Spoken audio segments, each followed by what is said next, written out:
Sempre é tempo. Vamos dar início, então, a mais um estudo do NEP Brasília. Hoje é dia 11 de junho, é nossa quarta-feira. Isso. E já vamos dar início a esse estudo da noite de hoje, fazendo uma leitura de harmonização. Estou compartilhando aqui. Aqui. É uma passagem, tirar as figurinhas, pronto. De Fonte Viva, uma passagem onde, né, nosso Emmanuel vai analisar uma passagem de Atos dos Apóstolos, capítulo 20, versículo 35. É mais aventurado dar do que receber, disse Paulo. Aí Emmanuel nos escreve um texto intitulado Possuímos o que damos, que ninguém se refere à passagem evangélica que considera a ação de dar mais alta bem-aventurança que a ação de receber. Quase todos os aprendizes da Boa Nova se recordam. Vamos de novo, gente. Quando alguém se refere à passagem evangélica que considera a ação de dar mais alta bem-aventurança que a ação de receber, quase todos os aprendizes da Boa Nova se recordam da palavra dinheiro. Sem dúvida, em nos reportando aos bens materiais, há sempre mais alegria em ajudar que em ser ajudado. Contudo, é imperioso não esquecer os bens espirituais que, irradiados de nós mesmos, aumentam o teor e a intensidade da alegria em torno de nossos passos. Quem dá, recolhe a felicidade de ver a multiplicação daquilo que deu. Oferece a gentileza e encorajarás a plantação da fraternidade. Estende a bênção do perdão e fortalecerás a justiça. Administra a bondade e terás o crescimento da confiança. Dá o teu bom exemplo e garantirás a nobreza do caráter. Os recursos da criação são distribuídos pelo Criador com as criaturas, a fim de que, em doação permanente, se multipliquem ao infinito. Serás ajudado pelo céu, conforme estiveres ajudando na terra. Possuímos aquilo que damos. Não te esqueças, pois, de que és mordomo da vida em que te encontras. Seja o próximo algo mais que o dinheiro de que possa dispor. Dá também teu interesse afetivo, tua saúde, tua alegria, teu tempo, e em verdade entrarás na posse dos sublimes dons do amor, do equilíbrio, da felicidade, da paz, hoje e amanhã, neste mundo e na vida terrena. Emmanuel. E assim, meus amigos, vamos dar início ao estudo da noite, elevando os nossos pensamentos ao alto, lembrando de Jesus, nosso mestre, nosso guia, aquele que sempre nos consola e que nos trouxe tantas boas novas.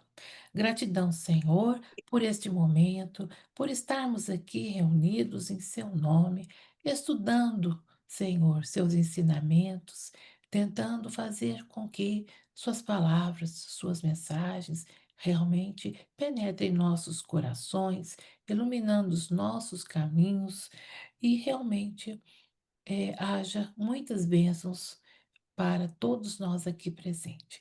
Gratidão por todos aqueles que estão agora conosco, por aqueles que estarão assistindo esse vídeo posteriormente, e ao nosso querido Xaxá, que nos brindará com suas palavras. Obrigada, Senhor, a todos os presentes, que assim seja, graças a Deus. E assim, nós vamos hoje falar um pouco, continuando esses estudos dos princípios básicos da doutrina, não é mesmo? É, à luz do Evangelho, sempre tentando procurar, né, as máximas os ensinamentos de Jesus, explicando os princípios da doutrina e vice-versa, porque a gente sabe que um complementa o outro, né? E hoje, então, vamos estudar um pouco sobre causa e efeito, um dos 15 princípios básicos da doutrina espírita, à luz do Evangelho de Jesus. E quando a gente pensa que não tem nada, achamos um monte de passagens, tudo correlacionando esse tema. É com você, Xaxá. Boa noite.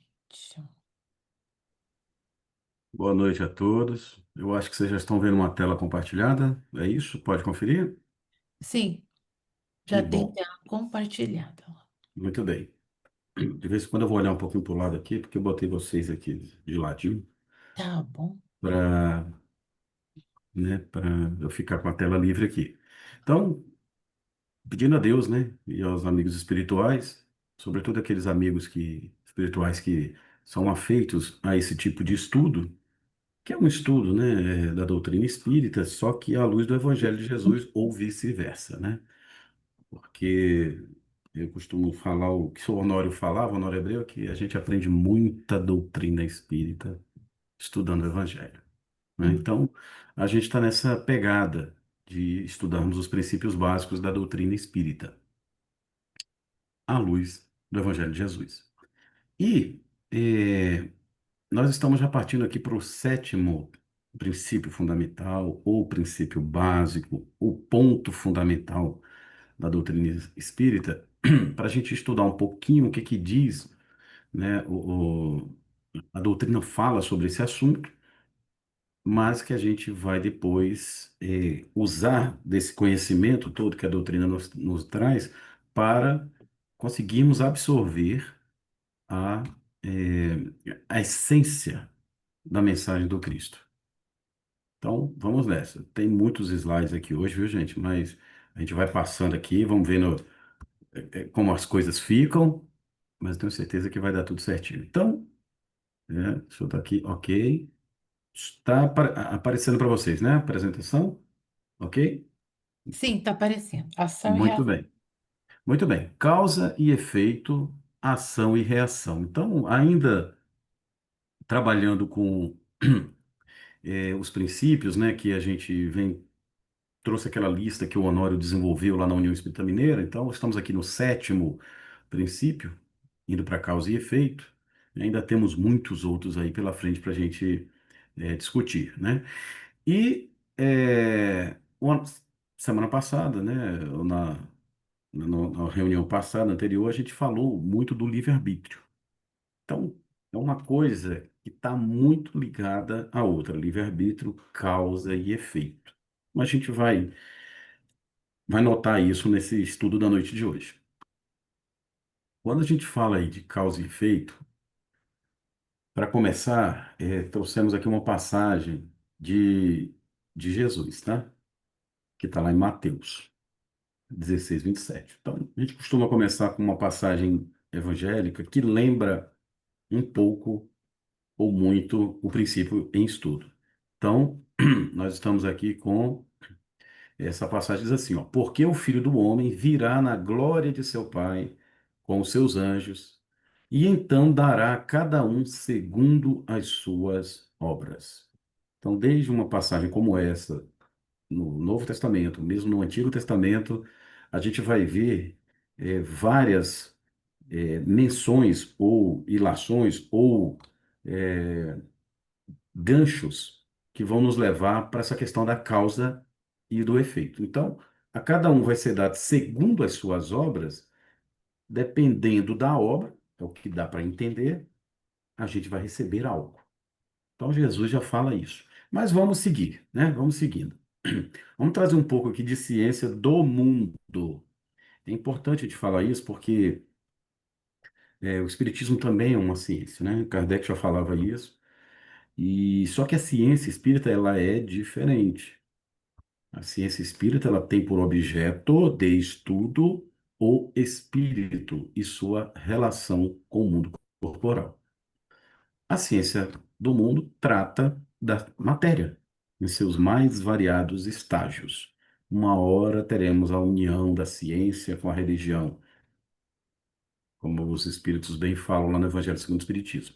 Então vamos trazer aqui um pouquinho de causa e efeito de acordo é, com Isaac Newton, com Sir Isaac Newton, que elaborou lá três leis, né, da física, e a terceira lei de Newton é justamente causa e efeito, ou melhor, ação e reação, que quer dizer o quê?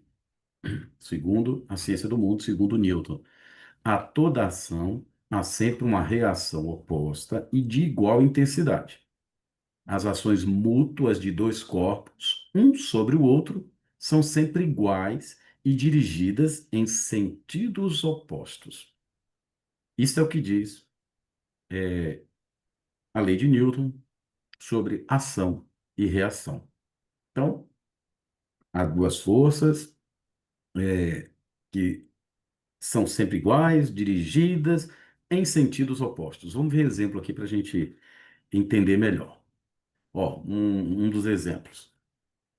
Quando andamos, isso aqui eu tirei, gente, de uma aula de física ou de ciências, né, digamos assim, do ensino fundamental ou médio, mas acho que é fundamental, pra vocês verem como é uma coisa, um exemplo do mundo. Quando andamos, empurramos o chão para trás e o chão nos empurra para frente. Isso é ação e reação. Então, a gente imprime uma força e a gente está jogando, empurrando o chão para trás. Ao mesmo tempo, o chão está nos empurrando para frente. Um outro exemplo simples. A hélice de um helicóptero produz sua força de sustentação ao empurrar o ar para baixo, que consequentemente empurra para cima. Por isso que o helicóptero tem aquela sustentação e consegue se distanciar do solo, que na realidade a hélice está empurrando o ar para baixo e ao mesmo tempo está vindo a força de baixo e jogando ele para cima. Um outro exemplo simples aqui, né? Quando sobem os foguetes expelem grandes quantidades de gases aquecidos para baixo. Desse modo, esses gases empurram o foguete para cima. Então, não estamos falando nada muito estranho. É ciência do mundo, material, lei de Newton, falando de ação e reação. Então, existe uma força que empurra outra força em sentido contrário. Joga uma bola na parede, ela, com a força que foi, dependendo, né, gente, da distância e tudo mais, bate e volta, normalmente com a mesma intensidade. Exemplos simples, exemplos dados, só que nós temos que nos ater agora ao que a doutrina espírita fala sobre essa questão da ação e reação e da causa e efeito, tá? Aí eu queria trazer um slide que eh, foi falado na última reunião que a gente teve, na última aula, né?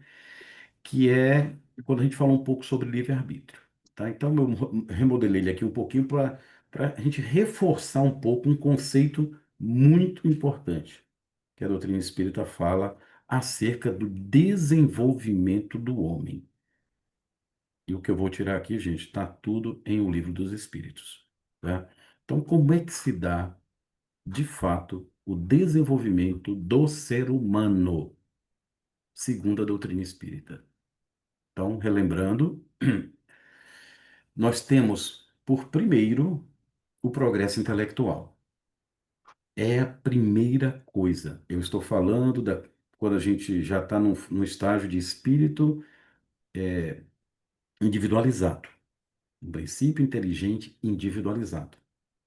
Novamente, aquele famoso espírito com Ezinho maiúsculo, tá? Saímos da animalidade, saímos de outros reinos, então a gente já está individualizado, aí a gente começa a ter o progresso intelectual, ele vem por primeiro, porque ele vai fazer o quê, ó? Dar a compreensão do bem e do mal.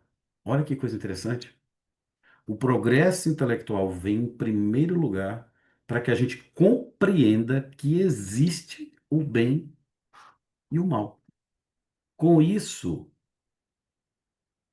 cria-se, neste momento, o livre-arbítrio. Aquilo que a gente tão bem conversou na última aula. Progresso intelectual em primeiro lugar, a gente começa a compreender o que é bem e o que é mal, vem o livre-arbítrio, nos dando a opção de escolher. Nos dando opções, na realidade. O homem pode escolher.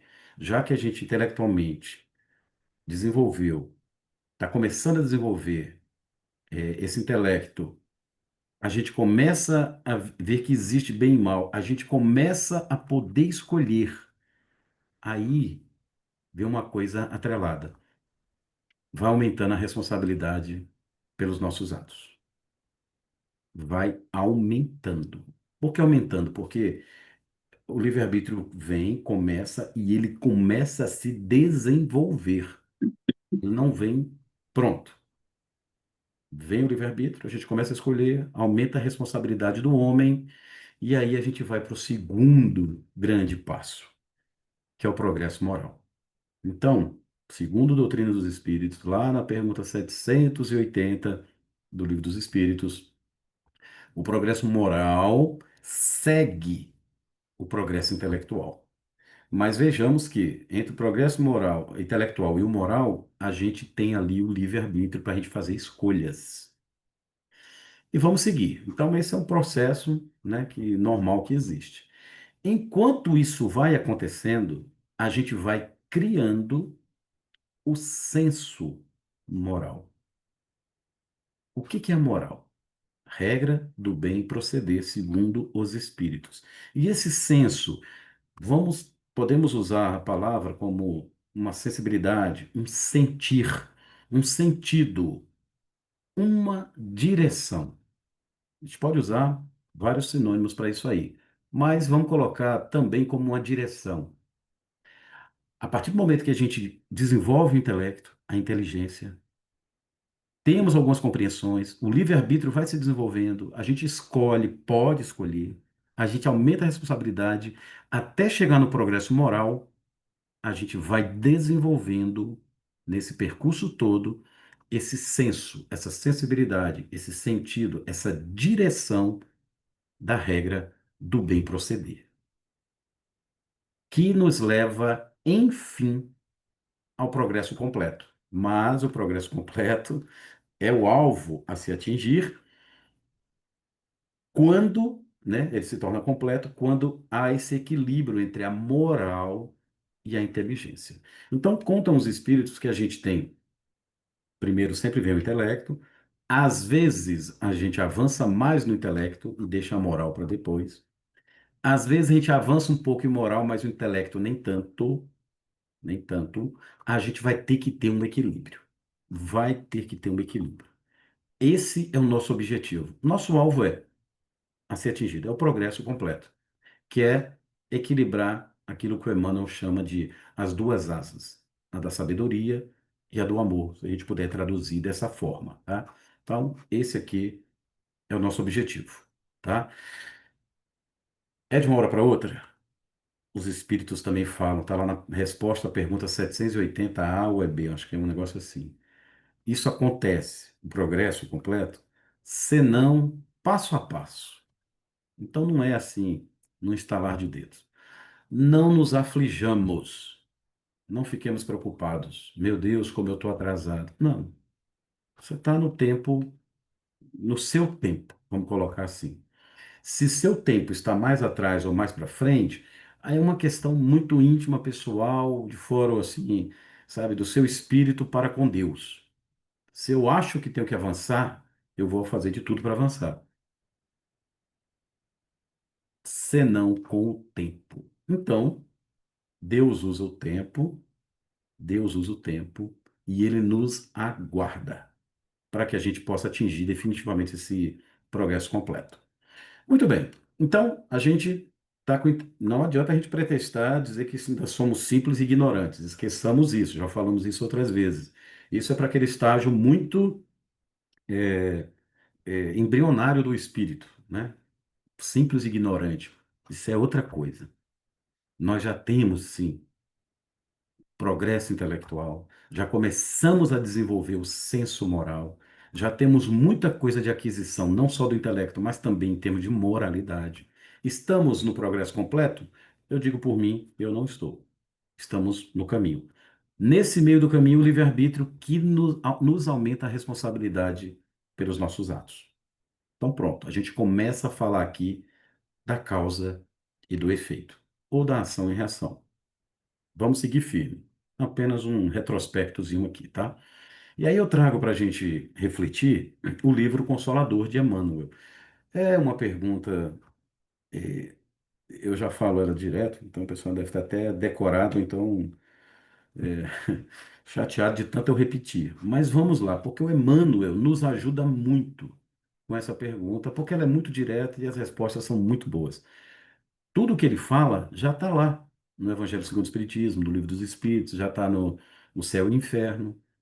Mas perguntaram para ele, Emmanuel, se o determinismo divino é o do bem, quem criou o mal? Lembram que a gente falou sobre o determinismo, né? Sobre aquela questão de que no passado se acreditava muito que as coisas aqui no mundo são assim, ação ou reação, né? Ou efeito de várias causas assim, uma após a outra, que a gente nem tem muita responsabilidade com as coisas, porque já está tudo determinado. Só que Emmanuel vem falando nesse livro, algumas perguntas anteriormente, sobre que o determinismo divino é o do bem. O que Deus quer é o bem. E aí os amigos do Chico perguntaram: se o determinismo divino é o do bem, quem criou o mal? Olha que coisa interessante. É bom a gente começar assim, para que a gente possa, de uma vez por todas, entender o nosso papel e a nossa responsabilidade nisso tudo, tá? Então vamos lá. Quem criou o mal? O determinismo divino se constitui de uma só lei, Emmanuel responde, que é a do amor para a comunidade universal. Não é para o meu bairro, para a minha cidade, para o meu país, para o meu planeta. É universal. O amor para a comunidade universal. Esse é o determinismo divino. Ponto. Não tem nada mais determinado do que isso. Todavia, confiando em si mesmo mais do que em Deus, o homem transforma a sua fragilidade em foco de ações contrárias a essa mesma lei, efetuando desse modo uma intervenção indébita na harmonia divina. Então, a partir desse livre-arbítrio que a gente ganha quando a gente vira um espírito individualizado, a gente começa a escolher caminhos. Em vez de eu confiar mais em Deus, eu confio mais em mim. Aí eu transformo a fragilidade nesse foco de ações contrárias. Então, é um ponto frágil. Aí daqui a pouco vem as ações contrárias. Dessa forma, a gente está efetuando uma intervenção indébita. Eis o mal. Emmanuel definiu o mal para nós. E ele continua. Porque não basta informar, não basta só dizer, o mal é isso. Urge recompor os elos sagrados dessa harmonia sublime. É urgente. Se a gente fez uma intervenção indébita, se a gente está confiando mais em nós do que em Deus, gente, vamos recompor esses elos sagrados, porque nós mexemos na harmonia sublime. Eis o resgate. Então nós temos o mal criado por nós, só que vem a lei e fala, ó, legal, vocês mexeram, agora vamos ter que resgatar, vamos ter que consertar, vamos ter que recompor esses elos. E, para finalizar, Emmanuel, muito sabiamente, diz aqui, ó, vede, pois, que o mal essencialmente considerado não pode existir para Deus, em virtude de representar um desvio do homem, sendo zero na sabedoria e na providência divinas. Mal para Deus não existem, não existe. Olha que coisa interessante, porque não foi ele que criou isso. Permite. Tudo é sob a permissão de Deus, claro. Ele nos deu o livre-arbítrio para a gente escolher o caminho que quiser, mas tem consequências. Eu posso escolher um caminho, posso não querer as coisas, né? Como a gente discutiu bem no final da última lá. Posso, posso, mas uma hora a coisa vai ter que avançar, queiramos ou não. Para Deus, o mal não é nada, é um desvio do homem, é zero na sabedoria e na providência divinas. Nossa, a gente é que cria, né, as penas, né? A gente que cria e criou, sobretudo lá na época da venda das indulgências. O que é que você fez mesmo? Ah, eu falei mal de fulano. Ih, rapaz, 2 pontos a menos para você, sabe? E para comprar isso, você vai ter que pagar algumas, né? Algumas penitências financeiras e, né, morais, sendo que para Deus é zero. Zero. E Emmanuel vai falar um pouco mais na frente, nesse mesmo parágrafo, nesse mesmo pergunta, de que o Senhor, Deus, usa de espíritos responsáveis pela humanidade para poder fazê-los trabalhar nesse resgate. Eu devia ter colocado esse parágrafo aqui. Mas vamos seguir. Então a gente viu que o mal, criação nossa. Mas vamos seguir. No Evangelho segundo o Espiritismo, tem lá no capítulo 5º, né, falando sobre os bem-aventurados os aflitos, sobre as causas atuais das aflições. Aqui, ó, causas atuais das aflições. No primeiro parágrafo aqui, o Kardec fala assim que essas dificuldades, essas vicissitudes, né, elas são de duas espécies. Tem duas origens. A gente tem que distingui-las. Umas têm causa na vida presente e outras fora desta vida. Então ele traz dois caminhos aqui para nós, né? Olha, o que você está sentindo, o que você está sofrendo, ou foi causado aqui nessa vida, nesses seus 20, 30, X, 80, 100 anos de vida, ou é de outra vida, para quem acredita na reencarnação. Mas a gente vai ver que com a explicação de Kardec, não tem outra explicação. Vamos lá. Diz assim, ó, remontando a fonte dos males terrenos, reconhece-se que muitos são a consequência natural do caráter e da conduta daqueles que os sofrem. Então, muito desses males, dessas vicissitudes, desses sofrimentos que a gente tem hoje, sofro muito. Se a gente for remontar a fontezinha, a gente vai ver que a maioria é consequência da nossa conduta. É isso que ele quer dizer com causas atuais das aflições. Ó, olha o exemplo que ele dá aqui, Allan Kardec. Quantos homens caem por sua própria culpa? Quantos são vítimas de sua imprevidência, de seu orgulho, de sua ambição? E a gente quer botar a culpa nos outros, em Deus, no mundo, no universo. Mas se a gente analisar, nós somos vítimas de nós mesmos, pela imprevidência, pelo orgulho, pela ambição. Deu mal, deu ruim. Quantas pessoas são arruinadas por falta de ordem, de perseverança, por mau comportamento, por não ter limitado os seus desejos? Então, tudo isso causa algo que vai ter um efeito lá na frente. Teremos sim consequências. Listando rapidamente, ele diz mais coisas. Olha só, quantas uniões infelizes que a gente acha que, né? Vamos falar de união de dois seres, como diz Emmanuel. União de dois seres, né? Quantas uniões infelizes? Quantas uniões assim que a gente acha que é o amor da vida, a alma gêmea, como vai ver, não, é uma algema.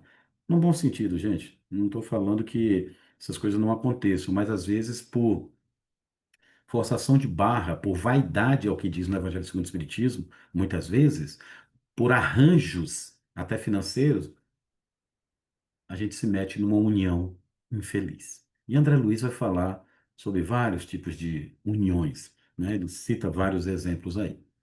Dissensões diversas que a gente causa, que a culpa é nossa mesma, a gente causou aqui. Disputas funestas que não tem sentido. A gente fica preso a esse tipo de coisa. Doenças, várias doenças que tem. Ah, eu devo ter jogado pedra na cruz, só pode. Não, gente, às vezes é uma intemperança, excesso dessa própria vida, a doença vem. Pais infelizes com os filhos. Por quê, gente? Já está lá. Deixou desenvolver neles os germes do orgulho, do egoísmo, da tola vaidade, que ressecam o coração. Meu Deus, o que é que eu fiz para merecer isso? Tão bem que eu criei. Será que nós criamos tão bem assim? Será que aquele orgulhozinho que disfarçado ali, sabe, daquele logo no começo, né? As crianças são orgulhosas, são egoístas, são egocêntricas, né? Aquela idade, tudo meio que gira em torno deles. Mas ali a gente vê uma pontinha de orgulho, um pontinho de egoísmo um pouco mais exacerbado, uma vaidadezinha, a gente não combate. Vai ressecar o coração. Lá na frente a gente bota a culpa nos espíritos, nos obsessores, em Deus. E às vezes a culpa é nossa. A quem, portanto, devem todas essas aflições, senão a si mesmos? O homem é assim, num grande número de casos, o autor de seus próprios infortúnios. Gente, quem fala isso é a doutrina espírita no Evangelho segundo o Espiritismo. Quando a gente não acha solução mesmo, se a gente for remontar a fonte, fomos atrás e não achamos, a gente vai ter que procurar nas causas anteriores das aflições. Kardec também fala isso. Vamos aqui, de forma mais resumida, ó. Mas se há males nesta vida de que o homem é a própria causa, há também outros que, pelo menos em aparência, são estranhos à sua vontade e parecem golpeá-los por fatalidade. Então, tem coisa que fala assim, gente, aquele negócio, quanto mais eu rezo, mais assombração me aparece. Gente, por que que está passando por isso? Eu estou sofrendo dessa forma, por quê? Ah, é culpa do meu pai, da minha mãe, que o genezinho que veio lá de trás, eles pecaram lá e agora eu que estou recebendo aqui o efeito. Isso não é justiça. Isso não é justiça. Nesse mesmo capítulo, Bem-aventurados os aflitos, bem mal sofrer, é, é falado o seguinte: se Deus é justo, nossas aflições, o nosso sofrimento também é justo. Então, não botemos culpa em Deus. A gente já estudou sobre Deus, a gente sabe que Deus é Deus, soberanamente bom, justo e bom, e tantos outros atributos aí, né? Só que tem coisas que a gente não consegue explicar, sabe? Vem para nós de uma forma assim que a gente fala, nossa, de onde é que veio isso? Tanto que eu fui previdente e me aconteceram essas coisas aqui, por exemplo. A perda de entes queridos e dos que sustentam a família. Do nada, hum, desencarna um pai, uma mãe, arrimos de família. As coisas estão bem, daqui a pouco não tem mais nada, financeiramente falando, por exemplo, porque perdemos entes queridos. Por mais que eu tentasse proteger ali, desencarnou. E agora? Assim também os acidentes que nenhuma previdência pode evitar. Por mais que a gente tente, a gente não consegue prevenir todos os detalhes. E vem um acidente e acaba, entre aspas, né? Acaba com tudo. É aquela história, gente. Morro de medo de avião. Nunca vou morrer de uma queda de avião, porque eu não vou subir num. Nunca, nunca da Silva. Basta estar num lugar que um avião cai em cima, pronto. Sabe? Então, é mais ou menos isso. Por mais que eu tenha sido previdente, aconteceu. Revés da fortuna, hoje tem, amanhã não tem. Por mais que eu tenha sido previdente, não, tá tudo bem, tá tudo sob controle, de repente, puf, não tem mais nada. Ai, não apareceu aqui não, né? Aqui, sim, os flagelos naturais. Por mais que eu também seja previdente, eu tente me proteger, eu tô de boa, numa cabana, na beira da praia, claro que tem um morro aqui atrás com umas pedras, de repente uma chuva forte, como é muito comum, né, gente? A gente vê muito isso acontecer, já aconteceu. Rola abaixo e acabou. Acabou. Estância de veraneio dos romanos, lá em Pompeia. Maravilha. Ali é um sítio maravilhoso para passear, para descansar, gente. Tinha mar perto, tinha um vulcão ali, mas ele está paradinho faz tempo. Bastou segundos que o vulcão entrou em erupção, destruiu a cidade de Pompeia e, do outro lado, a cidade de Herculano. Eu estava lá para me divertir, para ficar tranquilo, de boa. Aí vem lá o que aconteceu em 2004, lá na. Sempre esqueço o local, mas a tsunami veio, né? Nossa, esqueci o nome. Se alguém lembrar, me fala aí, por favor. E minutos, em poucos minutos, vem uma onda gigante ali e mata quase 300 mil pessoas de uma vez. Num lugar paradisíaco. Paradisíaco. Então, Indonésia, Indonésia. eu não sei se foi Indonésia, acho que Eu foi, acho mas que foi acho que Indonésia, sim. foi, né? Então tá bom, Indonésia. Ive, quer falar? Não, né? Não. Tá. Vamos seguindo aqui. Então, ó, doenças de nascença. Esse aqui é clássico. A doutrina espírita utiliza muito esse tipo de exemplo para poder explicar, inclusive, a questão da reencarnação. Já nasce com uma doença incurável, sabe? Que você pode tratar, mas é incurável. E tem doenças, olha só que Kardec diz, né? Tiram aos infelizes a possibilidade de ganhar a vida pelo trabalho. As deformidades, as mais diversas, né, gente? Doenças mentais, as mais diversas e tantas outras aí. Então, de onde é que vem isso? É culpa do pai, é culpa da mãe, é culpa do antepassado? Foi meu tatataravô lá que cometeu alguns erros e Deus vem e castiga? O que será que é isso? Então, tem coisas que a gente não acha explicação nessa vida. Só pode ser em outra. Ou Deus é injusto. Então a gente tem que ter cuidado com isso aí. Se Deus não é injusto, se ele é justíssimo, até nossos sofrimentos são justos. Então, o próprio Allan Kardec, na doutrina espírita, quer dizer, com o Evangelho segundo o Espiritismo, fala desses assuntos. Só que a gente vai pegar aqui, agora, um pouco do que é falado no Céu e o Inferno. Esse livro fantástico da codificação, que este ano está fazendo 165 anos, acho que é isso, né? Acho que é isso. É, e, da mesma forma que aqui na Terra, nós temos em vários países o Código Penal, né, que nos aponta uma pena para determinado delito, existe também um Código Penal da Vida Futura. Está lá no livro Céu e Inferno. Gente, quem quiser conhecer, dá uma lida lá depois, porque lá está dizendo tudo, gente. Se você fez isso, vai sofrer aquilo. Não, não é bem assim não, gente, tá? Mas tem, em linhas gerais, a questão da causa e do efeito e que a responsabilidade é nossa. Então, nós vamos passar aqui por algumas desses códigos, tá? Que está lá no Código Penal da Vida Futura. Olha só, olha o que diz Allan Kardec. O Espiritismo não se apoia, pois, numa autoridade de natureza particular para formular um código fantasioso, tipo, é, é, é, é o palestrante espírita que falou, é o presidente da Federação Espírita que falou, olha, se você fizer isso, vai acontecer aquilo. Nós não temos autoridade de natureza particular para dizer isso. Ó, se você está sofrendo agora dessa forma, é porque você fez sofrer da mesma forma em outra vida. Nós não podemos afirmar isso. Faz sentido? Claro que faz. Conhecendo o livre-arbítrio, lei de ação e reação, causa e efeito. Mas nós não temos essa autoridade. Então, muito cuidado quando a gente vai dizer para alguém ou ver uma situação e fazer a nossa análise. Muito cuidado. Por mais que a gente tenha até um espírito do nosso lado dizendo, olha ali é porque aconteceu isso. Nem o Chico fazia isso, gente. O Chico via, sabia de muita coisa, mas ele não falava, não fazia alarde. Suas leis, no que toca ao futuro da alma, são deduzidas de observações positivas sobre os fatos e podem ser resumidas da seguinte maneira. Gente, são 33 códigos, tá?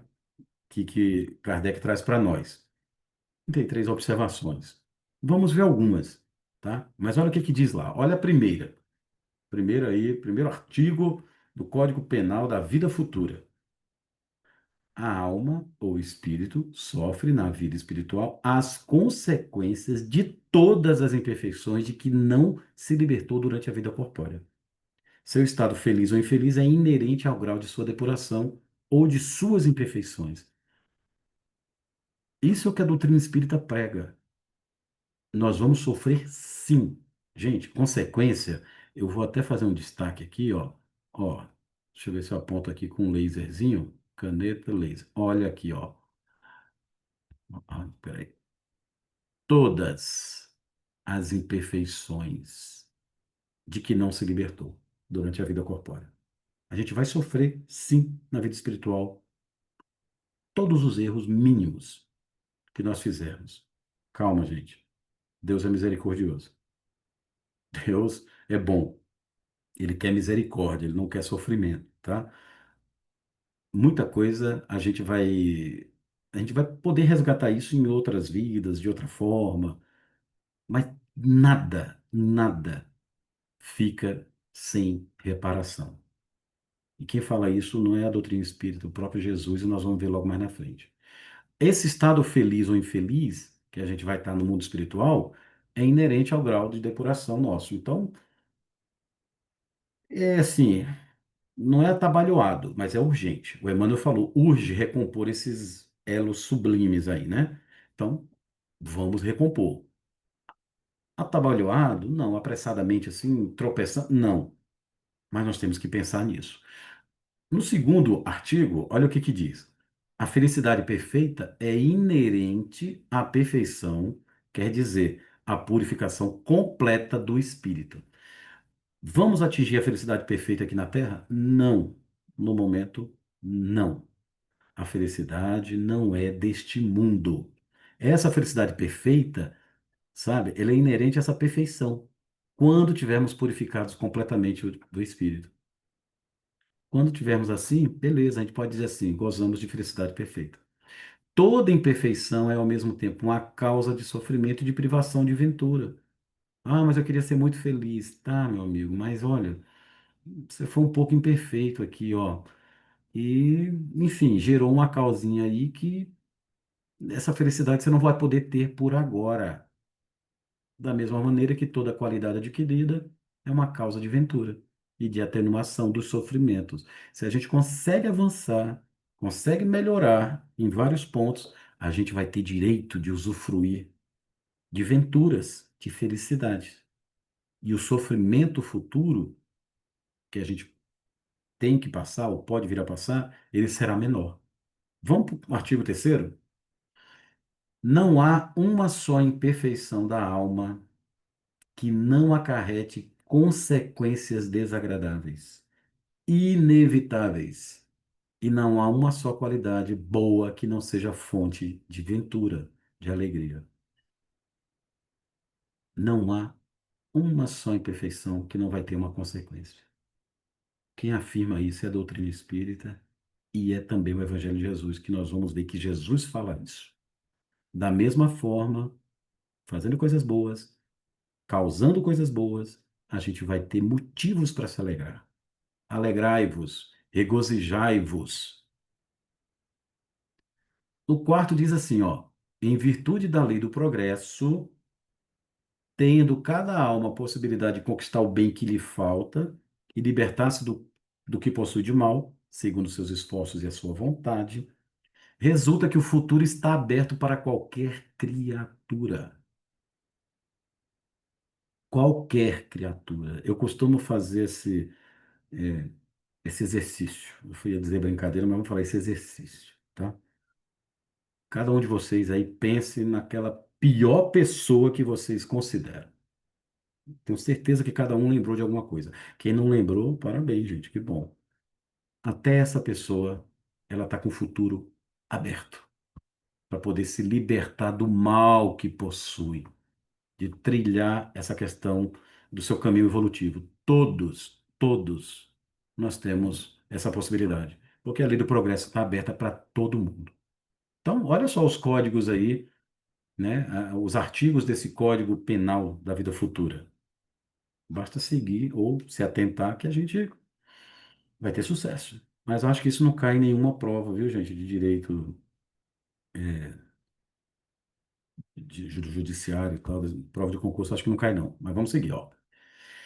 O sofrimento, no quinto artigo, né? Sofrimento sendo inerente à imperfeição, como a felicidade é inerente à perfeição, a alma leva em si o seu próprio castigo onde quer que se encontre.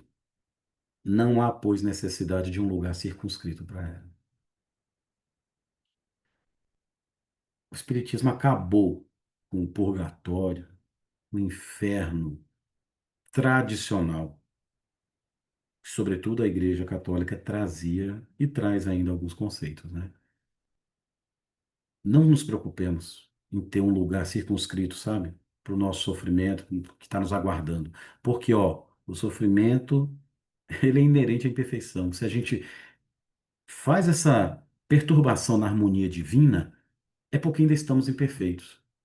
Junto com essa imperfeição vem o sofrimento. Aí a gente é castigado por nós mesmos, pelos nossos atos. o efeito vem imediatamente.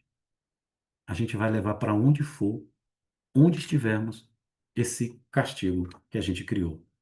Então, gente, o inferno, o nosso inferno, começa aqui mesmo. Ou aqui na Terra, ou no plano espiritual próximo à Terra, mas está sempre junto de cada um de nós, quando a gente mantém essa imperfeição. No artigo 6º, não, aqui ainda continua, desculpa, o quinto, ó. O inferno está assim por toda parte, onde quer que existam almas sofredoras, como o céu está por toda parte, onde quer que as almas sejam felizes. Ai, tinha esquecido disso, gente. Não podemos esquecer. Podemos falar só de coisa ruim, não. Imperfeitos sabemos que somos. A gente vai carregar esse inferno para todo lugar, quando a gente é imperfeito. Mas a gente vai também carregar um céuzinho, quando a gente faz coisas boas, para que as almas aqui, ó, as almas felizes sejam felizes. Por isso que no meio de tanto sofrimento, a gente tem oásis maravilhosos, de merecimento, gente, de merecimento. Conta a história, reza a lenda, que o nosso querido Bezerra de Menezes, quando fez 50 anos de desencarnado, foi convidado a ir para outros mundos. Nós temos, por exemplo, a Lívia, esposa de Emmanuel. Ela desencarna, ascende, né, num carioquês bem legal, ascende rapidamente. Opa, passei aqui, né? Tá, voltei, peraí só um minuto. É, Bezerra, depois de um tempo, foi convidado a ir para outras paragens. Ele não quis. Ele falou, foi convidado por Maria, viu, gente? Ele falou: enquanto tiver uma lágrima de um irmão aqui no planeta, eu quero ficar aqui. Uma lágrima de dor, né, de sofrimento. Eu quero ficar com eles. Alcione alçou voos.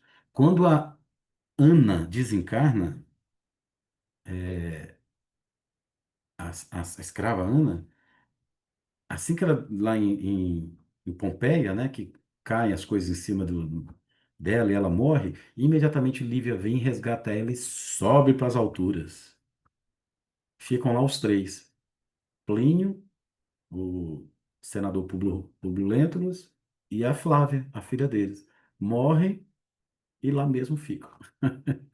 Outros amigos vêm em socorro deles depois. Mas, enfim, olha o nível. Enquanto uns já conquistaram um pouco, mereceram estar um pouco nos céus, algumas pessoas vão ter que enfrentar um inferno que criaram, tá? Vamos lá, para o item 6, ó. O bem e o mal que praticamos são resultados das boas e das más qualidades que possuímos. Não fazer o bem que se pode fazer é uma prova de imperfeição.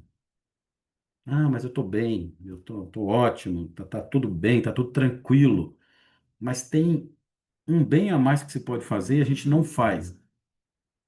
A gente não está tão bem assim, porque é uma prova cabal de que ainda somos seres imperfeitos. Dizem que o mal é a ausência do bem, ou que o mal é o bem, desculpa, o bem é tímido, por isso que o mal avança. Então, quando a gente não faz o mal, que bom, mas se a gente não faz o bem, já é um mal. É o que a doutrina espírita explica para nós e prega. Nós temos resultados, temos consequências, temos efeito daquilo que a gente pratica, sejam boas ou sejam más.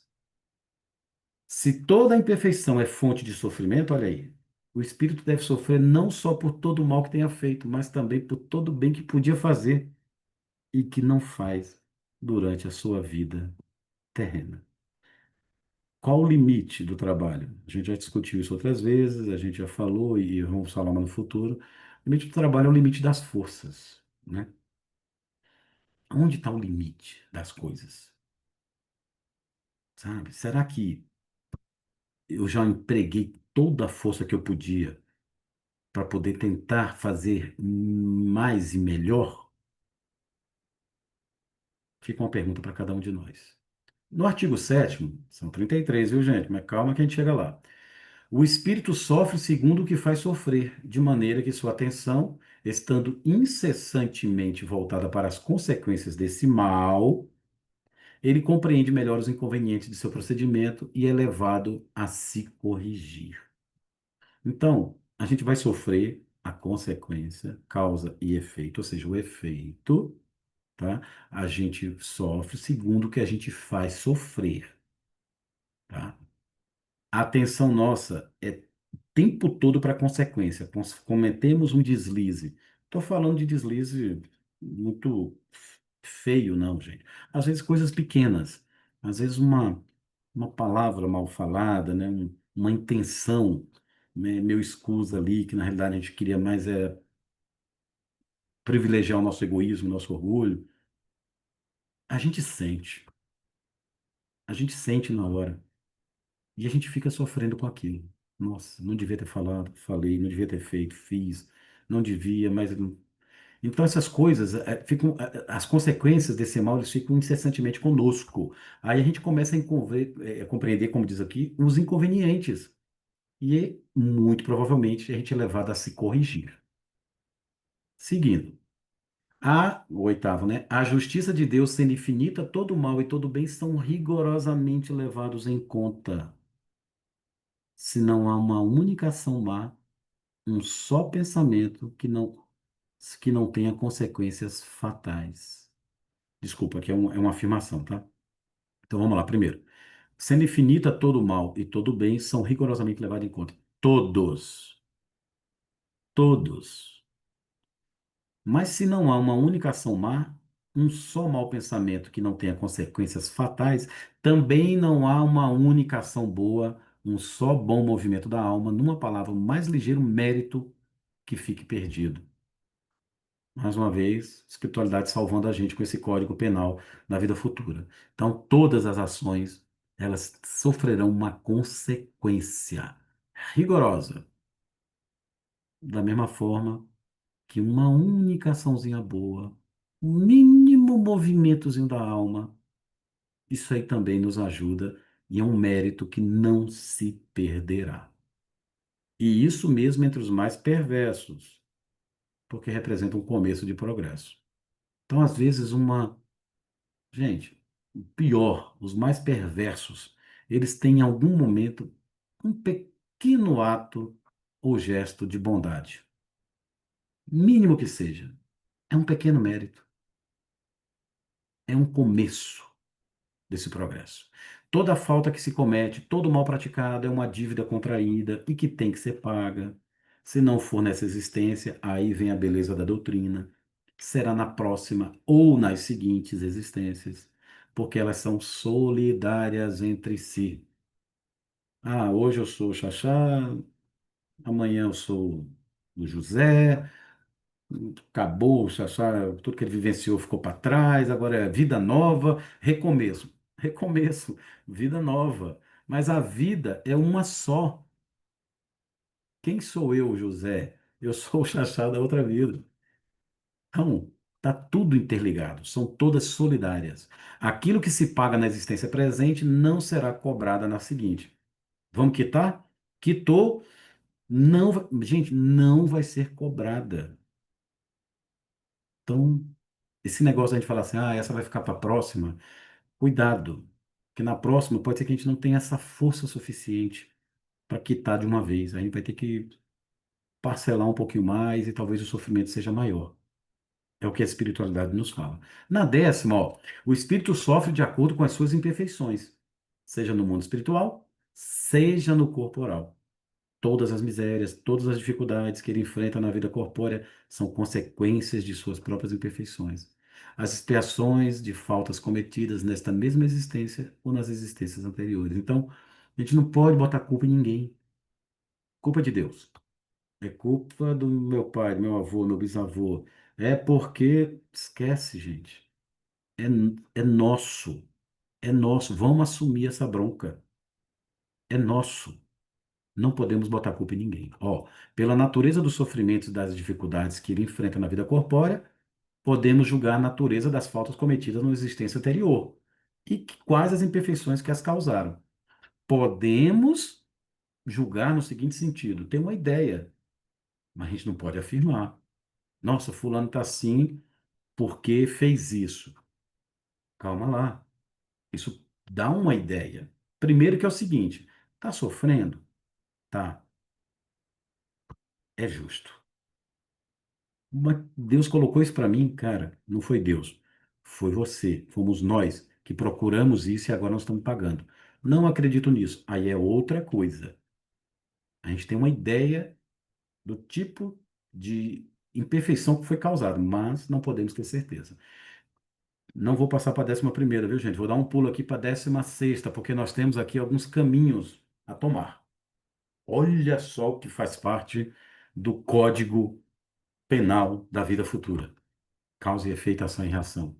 O arrependimento é o primeiro passo para o melhoramento, mas ele apenas não basta, sendo necessárias ainda a expiação e a reparação, aquilo que a gente tanto fala. Primeiro grande passo, gente, é o arrependimento mesmo. Meu Deus, o que que eu fiz? Posso não consertar na hora, posso nem ter mais tempo encarnado para resolver qualquer coisa, mas é um grande passo quando o arrependimento é sincero. Remorso não, gente. O arrependimento é: identifiquei o mal que eu fiz, vou ter que agora pagar por isso e reparar. Agora, ficar remoendo aquilo, cuidado. O remorso é um princípio do arrependimento, mas a gente tem que ter cuidado para não ficar com um sentimento de culpa, que aí só estraga tudo. A gente fica cego, surdo, mudo espiritualmente. Arrependimento, expiação e reparação são as três condições necessárias para apagar os traços de uma falta e as suas consequências. Fórmula simples. Meu Deus, cometi um erro. Aqui nessa vida mesmo. O que é que eu vou fazer? Você se arrepende? Muito, muito. Só o fato de estar arrependido e sentindo aquilo já começa o seu processo de expiação. Aí vão partir para reparar. Fulano, desculpa, cara. Não era isso que eu queria falar. Eu me exasperei, cara. André Luiz, gente, lá em Nosso Lar. Quando ele já está mais forte, vai lá. Eu já contei esses casos, mas vou contar mais um aqui, muito interessante, que ele pega, vai receber aquelas pessoas que estão vindo do umbral, né? Aquelas caravanas lá. E ele vai lá, se voluntaria para ir lá naquele porto, né? Naquela chegada, as pessoas descendo da carruagem. Ele recebe uma senhora que pagou missas e missas e como é que não tiraram ela do inferno antes, né? E ela encontra um trabalhador. Não sei se é Silveiro o nome, esqueci o nome aqui agora. Mas ela encontra um cara e fala assim: Uai, você por aqui? Ô, André, tudo bem? Você por aqui também? Pois é, tal. Nessa hora ele se lembra do mal que o pai de André Luiz fez para a família desse cara. Tá lá. E ele pega e começa a se lembrar do que o pai fez. E ele, André Luiz, jovem ainda, apoiou o pai. A família entrou em desgraça. Ele fica meio assim, desconversa, o cara percebe, né? Fala, não, deixa quieto. E ele vai na Narcisa. E ele fala, Narcisa, olha o que que aconteceu. O que que foi, André? Encontrei o fulano, que é assim, que é assado, que minha família destruiu, que meu pai. Aí ela, e você não aproveitou para se reconciliar? Aí ele, não, aproveita. Sabe? Fica parecendo assim que ele vai depois. Não, ele volta na hora e começa a conversar com o cara. Sabe? Se aquilo estava preso no André Luiz, que ele pediu desculpa em nome da família, e ele mesmo por ter sido jovem, tá jovem e ter ajudado o pai naquela decisão, ele fala: Não, André, até que foi bom. Olha a perspectiva, a mudança, porque com isso a gente começou a procurar outras coisas, e foi ruim, sim, na hora, mas meu pai procurou outras saídas financeiramente. Gente, tirou do André Luiz um peso enorme. A gente tem que aproveitar os momentos de arrependimento, expiação e reparação. Continua aqui, ó. O arrependimento suaviza as dores da expiação. Gente, voltando aqui, ó, para apagar os traços de uma falta e suas consequências. Arrependimento, expiação, reparação. O arrependimento vai suavizar as dores da expiação. Olha que legal. Eu vou sofrer aquilo, mas eu me arrependo muito de ter feito isso. Eu sei que eu preciso passar por isso. Eu estou passando porque eu sei que é necessário. Suaviza. Eu não fico com medo da expiação. Vai despertar esperança e vai preparar para a reabilitação. Mas somente a reparação pode anular o efeito ao destruir a causa. O que que causou tudo isso? Foi aquele momento. Então nós vamos ter que reparar. Muito provavelmente, em outras vidas, a gente vai ter que reparar, ou financeiramente, com as forças mesmo, recebendo a pessoa como filho, como um enteado, como seja qualquer coisa, dando para ele aquilo que a gente tirou em outra vida. Só isso vai anular a causa. O perdão seria uma graça e não uma anulação de uma falta. Perdoa, perdoa. É uma graça concedida, mas não vai anular a falta. Não anula, gente. Vamos pular para o último? Olha o último aqui, 33º. Para a gente não ficar falando de todos aqui. Então, quem não conseguiu ler o código até agora todo, pula para o terceiro, que aqui faz um resumo. Apesar da diversidade de gêneros e graus do sofrimento, dos espíritos imperfeitos, o Código Penal da vida futura pode se resumir nestes três princípios. Olha aí. A minha sugestão, lê os 32 para trás, viu, gente?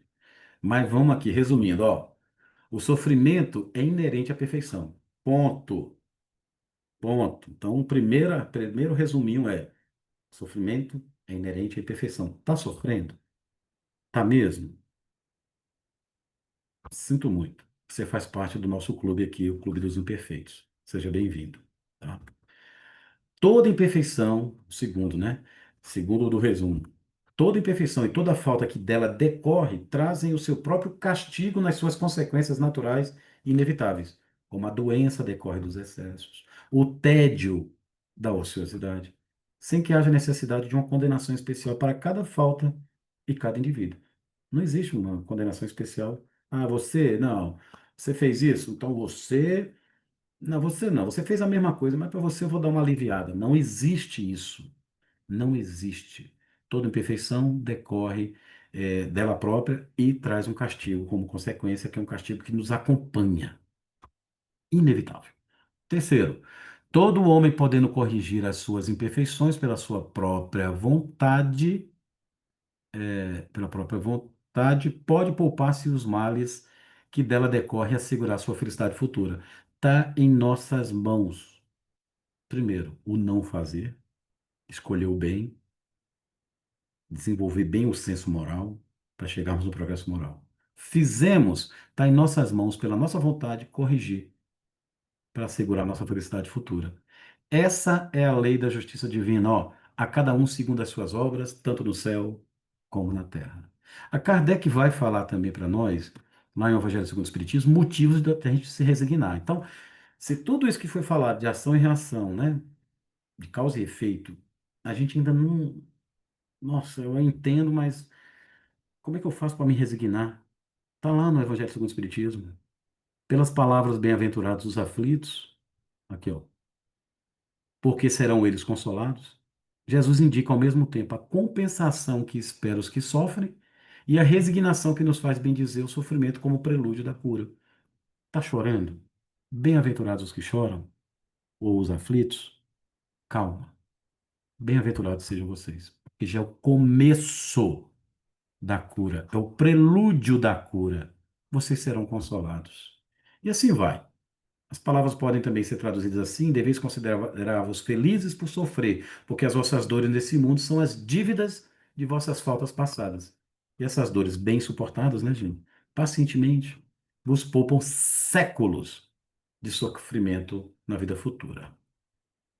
E aqui é interessante, vou só ler essa pergunta aqui, ó, do Livro dos Espíritos, ó. Mas será necessário que Deus atente em cada um de nossos atos para nos recompensar ou punir? Esses atos não são, na sua maioria, insignificantes para Ele? Será que Deus vai ficar ali, ó, né? Peraí, falou uma palavrinha errada, fez um mal assim, Ele vai ficar olhando tudo? Tem coisa que é insignificante no nosso ponto de vista. Resposta dos Espíritos: Deus tem suas leis a regerem todas as vossas ações. Se violais, vossa é a culpa. Indubitavelmente, quando um homem comete um excesso qualquer, Deus não profere contra ele um julgamento, dizendo: foste guloso, vou te punir. Não é assim. Ele traz só limites. As enfermidades e muitas vezes a morte são a consequência dos excessos. Eis aí a punição. É o resultado da infração da lei. Assim é em tudo. Vamos avançar aqui, porque eu queria entrar já na Bíblia, nesses minutos finais, para a gente tentar entender algumas passagens. Não vamos estudar aqui a fundo, vai ficar para um segundo momento, para a gente pegar esses versículos e a gente dar uma esmiuçada. Mas lá em Mateus, capítulo 5, versículo 25 a 26. Olha o que que diz Jesus. Famosa passagem. Concilia-te ou reconcilia-te depressa com teu adversário, enquanto estás no caminho com ele. Para quê? Por que que Jesus ia falar isso? Por que que ia ser falado isso? Para que não aconteça que o teu adversário te entregue ao juiz, e o juiz te entregue ao oficial e te encerre na prisão, consequência de causas outras. Nesse ponto aqui, Jesus está falando sobre a oferenda no altar. E quando fores colocar a oferenda no altar, literalmente falando, né, gente? Colocar a oferenda no altar e lembrares que tem qualquer coisa contra um irmão teu, porque com quem que a gente comete mal, gente, faz o mal? É contra mim mesmo? Sim, eu posso fazer por mim mesmo, mas em geral é com os outros. Se nessa hora que eu tô de boa, indo para o centro espírita para assistir minha palestra, fazer um estudo e não sei o quê, e eu me lembro que estou de mal com uma pessoa, muito melhor que a gente reconcilie-se o quanto antes, enquanto estamos juntos na caminhada. Por quê? Para que essa situação não vá entregar você ao juiz, ao juízo, ao Deus juiz, à consciência. Uma vez feito isso, esse juiz, ele vai entregar a gente para o oficial, para o policial, para o carcereiro e vai colocar a gente na prisão. Gente, Deus está acima de todas as coisas. Temos o princípio espiritual, o princípio material. O princípio espiritual, os espíritos é que tomam conta de tudo. Eles é que trabalham com Deus, para poder auxiliar os homens nesse resgate que ele precisa fazer. Então, o juízo vai nos entregar aos oficiais, a esses espíritos benfeitores amigos que vão nos colocar uma série de coisas no caminho para que a gente possa resgatar. Diz mais Jesus: em verdade te digo que, de maneira nenhuma, nenhuma, sairás dali, da prisão, enquanto não pagares o último ceitil. Você pode usar a prisão como a reencarnação, lá vai ter prantos e ranger de dentes, ou você pode usar ele como essa questão do arrependimento, que a gente causou um sofrimento, já é um castigo que nos acompanha. A gente só vai sair disso quando a gente quitar até o último centavo. Centavinho, claro, era um jeito de se falar à época, né? A menor moedinha que tinha, o centio lá, centavinho romano, só para ilustrar. Quanto deve? Não, agora eu só devo um centavo. Vai ter que pagar. Mas olha o que diz em Mateus 18, 6, 7. Mas qualquer que escandalizar um destes pequeninos que crê em mim, melhor, olha o que Jesus fala, melhor que lhe fora que se pendurasse ao pescoço uma mó de azenha, né? Tinha lá no moinho duas rodas grandes, uma delas um burrico ficava, né, amarrado aqui no pescoço e fazendo girar. Se for para perturbar um dos pequeninos na fé, por exemplo, estremecer a fé daqueles que estão ainda desenvolvendo essa fé no Deus, esse conhecimento, é melhor que, olha, comparação, é melhor que pegasse uma mó dessa, botasse no pescoço, amarrasse e submergisse na profundeza do mar, no alto mar, no mar da vida. Ai do mundo por causa dos escândalos que a gente provoca. É necessário que venha, é mister que venham os escândalos. Mas ai daquele homem por quem o escândalo vem. Ainda nesse planeta, o clima de escândalo é necessário. Ação e reação, provas e expiações. Mas basta um não querer mais, que o clima do escândalo começa a se acabar. Portanto, se a tua mão, continua, né? Continuando os versículos, se a tua mão ou teu pé escandalizar, corta-o e atira para longe de ti. Claro, ninguém vai ficar se automutilando, não quer dizer isso, né? Mas está dizendo o seguinte: isso é motivo de escândalo, você está escandalizando por causa da mão, por causa do pé, né? Por causa de outras coisas, é melhor que você entre na vida. Aí os estudiosos bíblicos vão dizer que é a vida espiritual ou a vida da salvação. A gente pode encarar como a vida de uma outra encarnação, né? É melhor que a gente entre nessa vida coxo, aleijado, cego, surdo, sem pé, sem mão, do que a gente ter tudo isso e escandalizar, e ser motivo de escândalo. Arranca-o, atira-o para longe. Melhor te entrar na vida com um olho só do que, tendo dois, seres lançados no fogo do inferno. Tem toda uma simbologia nisso aqui, gente. A gente sabe disso, né? Vamos seguir. Então Jesus disse-lhe, lá em Mateus 26:52, gente, naquela famosa passagem em que ele é preso. Judas vem, ele dá um beijo em Jesus, Jesus fala, amigo, aqui vens.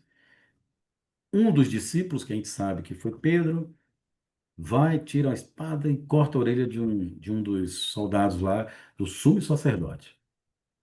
Então Jesus disse-lhe, mete no seu lugar a tua espada, porque todos os que lançarem mão da espada, a espada morrerão. Jesus não jogava palavras ao vento. Literalmente aconteceu isso, está contado na Bíblia. Literalmente tem a ver com ação e reação, sim. Rapaz, se você cortou, você vai ser cortado, cara. Não faz isso. Guarda a espada. Não é assim. A espada pode ser a palavra, a espada pode ser qualquer coisa. Feriu, não faz isso, porque você vai ter que perecer da mesma forma. Muito cuidado. Calma, que a gente não está dizendo que se feriu com espada, a gente vai morrer com a espada aqui. Não é isso. Também. Tem muito mais coisas, né? Que a misericórdia é muito grande. Se a gente trabalhando bem, tem a história famosa da pessoa que vinha para perder um braço e perdeu o dedo, perdeu um pedaço do dedo. É isso que está escrito lá numa das histórias de Humberto de Campos. E essa pessoa fica indignada, porque um acidente de trabalho fez perder uma ponta do dedo. E é revelado para ela, contra Humberto de Campos, é revelado para ela que ela vinha para perder a mão. De tanto que ela trabalhou bem, que ela estava, né, focada, esforçada, a misericórdia foi tão grande que perdeu só um pedacinho. Seguindo aqui também. Lá em Lucas 12, capítulo 12, né, versículos 47 e 48. Olha que coisa interessante. E o servo que soube a vontade do seu senhor e não se aprontou, nem fez conforme a sua vontade, será castigado com muitos açoites. Aqui está falando daquela do servo vigilante, em que ele fala: ó, o servo tem que estar preparado. Quando o seu senhor chegar, ele vai voltar do casamento, das bodas, tem que estar lá, pronto para abrir a porta. E se ele fizer isso, ele vai servir, ele vai virar até o contrário, ele vai servir esse servo. Só que aquele que não atender à vontade e não se aprontou, não ficou pronto, vai ser castigado com muitos açoites, causa e efeito. Mas olha que interessante, mas o que a não soube a vontade do mestre, do seu senhor, né? E fez coisas dignas de açoites, com poucos açoites será castigado. Aqui é o seguinte, a lei é de conforme o entendimento, o merecimento daquela pessoa. Então, aquele que sabe o que tem que fazer e não fez, com muitos açoites será castigado.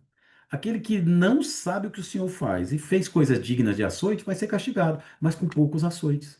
E a qualquer um que muito for dado, muito se lhe pedirá, porque aqueles que sabem, que conhecem, vai ser pedido, gente.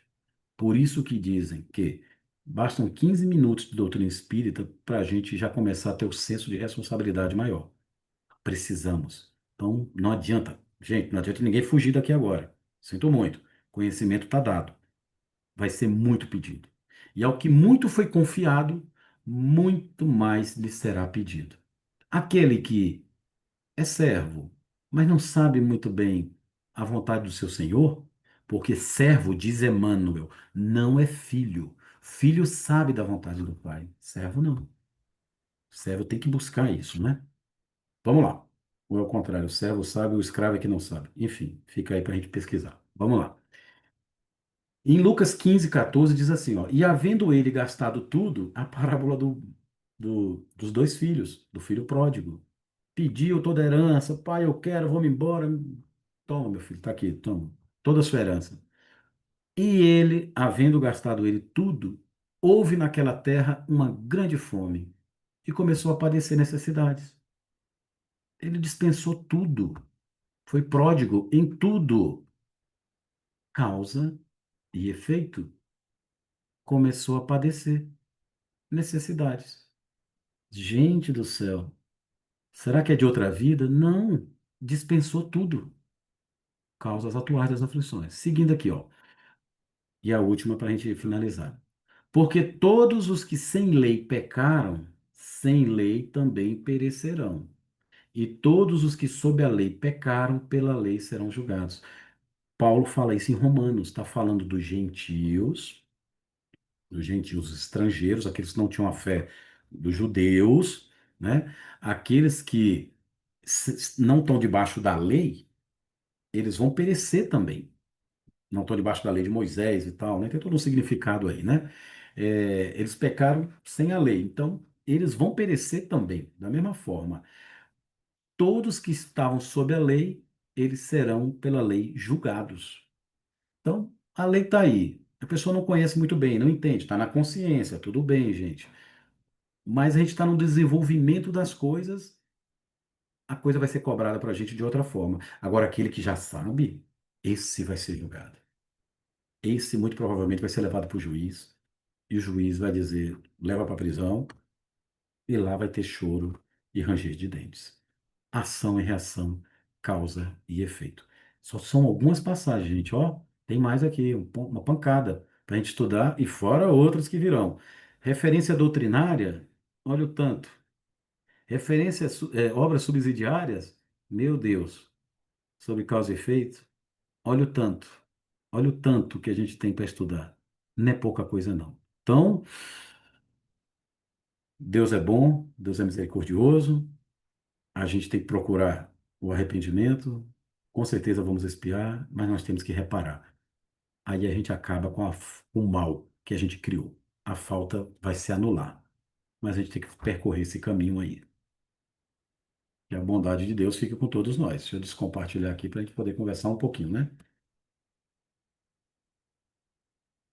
Parar o compartilhamento. Como é que eu paro aqui, gente? Ah, tá aqui. Pronto. Deu certo aí? Deu, né, Denise? Deu, deu, já descompartilhou. Não Muito deixei bom. quase tanto para ninguém falar. Desculpa, gente. Eu falei que ia ser longo. Eu estava aqui esperando. Tem muitas passagens mesmo, né, do Evangelho que a gente pode refletir sobre causa e efeito, né? Muito bom, sabe? Nós ficamos sem a aula complementar, mas sem aula complementar de livre-arbítrio, do livre-arbítrio e do causa e efeito, e do próximo tema também, que será a da reencarnação. Então, talvez a gente avance em julho, sabe? Que a gente ia programar de dar uma parada, Uhum. para a gente reforçar esses temas que forem dados, estudando mais um pouco do Evangelho sobre esses temas durante o mês de julho, sabe? Combinar direitinho com o João, sabe? Que acho que fica faltando, acho que é bom a gente complementar esse estilo de estudo, fica muito bom. É isso. Mas Agora é aprofundar cada vez mais, né? aprofundar, temos que aprofundar mais esses ensinamentos, viu? Mas muito bom, sim, os temas abordados. Relembrando, né, os 33 itens, fala. Aprofundar mais, você Mais ainda, falou. Denise. Procura lá no Evangelho, Denise. Vamos Já procurar tô no aqui com a Evangelho. minha cabeça mil, você tá doido? Denise Reis, é muita coisa, viu? É muita É, coisa. Tá bom, tá bom. assim, eu acho que é simples, basta a gente entender. Se a gente entendeu, tá ótimo. Mas às vezes a gente precisa estudar um pouquinho mais, né? Mas assim, interessante porque esses princípios básicos, né, é para a gente realmente, quando a gente pegar uma parábola, uma passagem, sabe, a gente imediatamente identificar. Nossa, aqui tem Deus, aqui tem Jesus, aqui tem os Espíritos, aqui tem causa e efeito, aqui tem uma decisão, né? Imagina, né? Tudo é uma questão de decisão. Aqui Jesus nos dá liberdade para segui-lo ou não, para fazer ou não, enfim. Aí depois vem outros, né? Reencarnação e tanta coisa, gente. Se a Então, gente enfim. entender que cada Hum. passagem dessa vai ter aí o tripé da doutrina espírita, bem, né? Agora, Isso. melhor ainda estaremos se a gente aplicar isso dentro na nossa vida, né, no nosso dia a dia. Aí não precisa falar mais, né, só viver. Esse é o grande objetivo, viu, Denise? E assim, isso tudo é nos preparando realmente para que a gente não incorra em alguns erros que foram assim erros equívocos, vamos colocar equívocos, né, que é melhor, equívocos históricos, né, que criou religiões até muito dogmáticas, né? Então, esta é a intenção da gente reforçar com os ensinamentos dos espíritos, viu? E a gente precisa disso para que a gente possa entender cada situação. Quando a gente vê uma passagem, por exemplo, de Rico, do Rico e do Lázaro, né? Como o Rivaldo vai falar, nossa Senhora, ali tem tanta coisa que a gente pode extrair. É que eu já fiz esses estudos algumas vezes, viu, Rivaldo? É um negócio bacana. A gente vê aquele abismo, aquela distância, sabe? Entre Lázaro e o rico e Lázaro, enfim, é muito bonito. A gente precisa desses conceitos para a gente poder entender melhor o Evangelho. Não, a gente tem sempre que ficar passando e repassando para que as coisas realmente fiquem sedimentadas, sabe? Então, Olha, Denise, eu não vou poder estar na segunda-feira, porque eu vou assistir o Rivaldo falando do Rico e do Lázaro. É a é aula do EAD, né, ah, ah, Rivaldo? É com tem, você. ele Então, já comentou aqui. tá. Mas enfim, gente, aqueles que forem, sabe, serão bem-vindos. É importante a gente dar um abraço, conhecer pessoalmente, né? Reforçar esses nossos laços de amizade, entendeu? É bom, sabe? Então, eu vou colocar no grupo convite da segunda-feira, tá? E é o dia de palestra pública, tá? Lá no Atualpa. E após a palestra pública vai ter um momento de passe, sabe? Enquanto isso, para que a gente não faça barulho ali naquele recinto do auditório que estão aplicando o passe, tá? Então, quando acabar as nossas atividades, a gente sobe, vamos ali para a livraria, e ali então a gente conversa um pouco, tá? E confraterniza, sabe? Então vai ser bom para aqueles que puderem ir, sabe? Sempre é bom reforçar esses laços. E os estudos vão continuar, não é mesmo? Tá? Então, na próxima quarta-feira, dia 16, eu vou deixar um aviso que a gente não vai ter estudo. Não, 16, 18, não vai ter estudo, tá bom? Teremos mais um estudo na outra semana. Eu vou fazer um banner com esses estudos que estão faltando, tá bom? Júlia, a gente ia dar férias, mas vamos continuar estudando, para que a gente não perca o ritmo dos estudos, mesmo nesses períodos de julho que será férias para alguns, tá bom, pessoal? Esse tema é muito bonito, né? Tem muita coisa, dá margem para muitas perguntas, muitas dúvidas, muitos ensinamentos também. E só para. Eu vi que você colocou aqui, Denise, então a Ah, informação, só para deixar bem claro, foi na Tailândia. eu acho que foi na Tailândia, que é tudo perto por ali, não é? Tudo Tudo por beleza. ali, tudo perto, na Ásia. Foi. 2004. Foi Ok, muito triste, né? Foi uma coisa difícil, foi triste. demais. Uhum, muito bem. Exatamente. Então tá. Temos gente nova entrando no grupo. Tem pelo menos mais umas duas ou três pessoas que estão acompanhando. Alguns às vezes não conseguem acompanhar ao vivo, então eles acompanham online. Tá bom. Nosso grupinho, vamos levando, tá? Vai acontecendo. Deixei no grupo as postagens do evento que teve em Recife, sabe? Foi um evento bonito, do encontro do NEP Nordeste, sabe? Teve um momento muito importante, muito bonito, foi um encontro interreligioso. Nesse encontro interreligioso, tivemos a presença da irmã Ilha, que é católica, da Vanusa, que é do candomblé, temos um senhor que foi do judaísmo, um outro senhor que foi anglicano, tivemos também um representante budista e da doutrina espírita, sabe? Então, foi um momento em que cada um deles apresentou o que eles acham, né?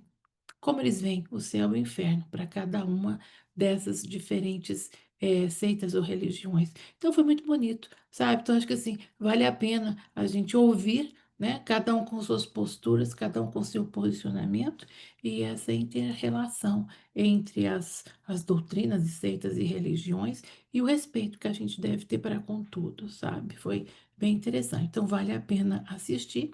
O link deve estar lá no grupo também, sabe? Não, tudo é ensinamento, tudo é vivência e a gente compartilha sempre, tá? Então foi um evento engrandecedor, tá? Muito bem, isso. Então eu vou colocando sempre que houver esses encontros, tudo, para que vocês possam ir assistindo também, viu? Então tá bom. Denise fica me devendo, Denise, fica me devendo, minha xará, fica me devendo. Um outro encontro, tá bom? Excelente. Bom, já está dando o nosso horário, então, essa semana vou colocar as postagens novas, tá? Do convite e das próximas atividades, atualizando o nosso cronograma de estudos, tá bem? E vocês continuam estudando sempre, que é importante a gente manter esses estudos. E senão a gente adormece, né? Então é bom a gente estar sempre assim. Viu? E que nosso Rivaldo tenha um bom estudo lá, né? Tá bom? Isso. Uhum. Alguém gostaria de fazer a nossa oração final?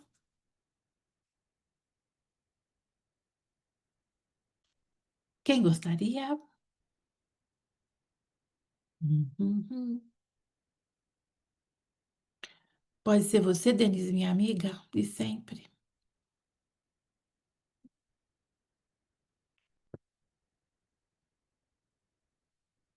Libera o Pronto, microfone. consegui. É, eu fico doidinha aqui com esse negócio. Mas vamos Nada. lá.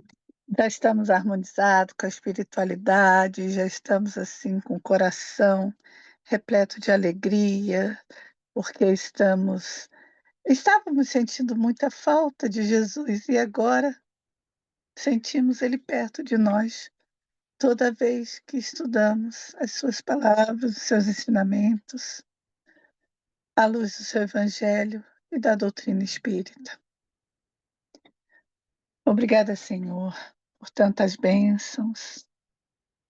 Obrigada pelo seu amor infinito, pela sua companhia constante que se faz por meio desses companheiros, encarnados e desencarnados, que estão sempre conosco, nos ajudando a caminhada. Obrigada, Senhor Jesus, por tudo que o Senhor faz por nós. O Senhor só nos pede para que nos amemos uns aos outros. Precisamos desenvolver esse amor urgentemente, porque ainda temos muitas arestas. Mas se nós compreendemos que Deus é o nosso Pai, todos somos irmãos. Errando, errados, nos levantamos, todos temos a oportunidade de nos levantar. Então, resta-nos essa vontade firme para seguirmos adiante, levando conosco essa mensagem de amor. Obrigada, Senhor. E mesmo que o mundo se vire contra nós, nós temos algo muito maior, é o seu amor. Graças a Deus. Graças a Deus. Então, aguardo vocês semana que vem, na segunda-feira. Quarta, estamos de folga. Teremos mais uma aula do Xaxá em junho, dia 25. Então, essa programação eu vou postar, tá? Num banner. Em julho, nós vamos fazer revisão de todos esses temas, tá bom? Pronto, combinado. Vamos continuar estudando. Obrigada a todos que aí estão. Obrigada, turma querida. Então, já vou parar a gravação. Pronto.